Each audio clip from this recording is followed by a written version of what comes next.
you know, when we were making this film, we wanted it to be better than Borat, and we thought, what could people see that they'd never seen before on film?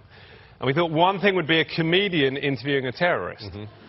So, which I think has never been done before, for good reason. And so we showed the script, you know, the outline of the script to the studio, and they said, oh, this is great, who's going to play the terrorist? And we said, no, we're going to find a real terrorist. Now, it's not that easy to find an actual terrorist. In fact, your government has been looking for one for about 9 years. You're exactly right. Yeah. There's no Craigslist in Beirut, for example. So we called up a contact we had at the CIA and said, can you help us? We're looking to find a terrorist. Bruno has a contact at the CIA. Bruno doesn't, but I knew somebody who did. All right. And the guy at the CIA said, you know, we've got a lot of names of terrorists, but we have almost no addresses. And so eventually, after a few months, we found somebody who actually lived in a town that had a terrorist from a pretty nasty group called the Al-Aqsa Martyrs Brigade, who are kind of the #1 suicide bombers out there, if you're looking for them. And he said, yeah, he goes, there is a terrorist who lives in my town. And so I said, great, you know, can we interview him? But I'm a little bit scared about reprisal attacks from the other people in your city. And he said, don't worry, you know, everybody loves you. We love the Ali G show.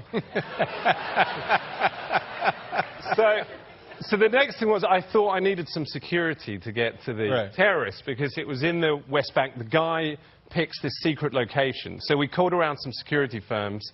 Everybody said, no way. And eventually I found one guy who was an Englishman who'd done the Enrique Iglesias hero tour.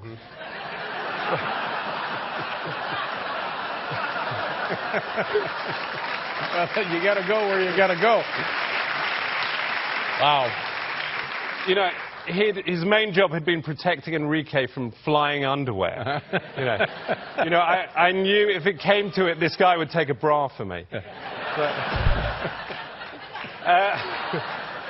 So we get there, and I said, all right, listen, I'm a little bit scared that the terrorist and his bodyguards are going to be armed. So if they're armed, let's have a code word. You know, if they're armed, say that it's going to be hot weather. And if they're not armed, there's no guns, just say it's going to be cold. Simple enough, sure. So we end up at this secret location. The terrorist comes in with his bodyguard. They've been checked by my bodyguard. My bodyguard comes in, and I said, so what's the weather going to be? And he says, well, I think it's going to be cold weather, but there's a chance it could be quite warm. And it might even be boiling hot. At which point the terrorist said, no, no, no, it is not cold, it is warm. And then I realized, I was pretty sure that my terrorist either did or did not have a gun on him. So you're certainly getting your money's worth there. And then my bodyguard says, yeah, you're right, you know, it is quite warm out here. It's kind of much, much warmer than North England.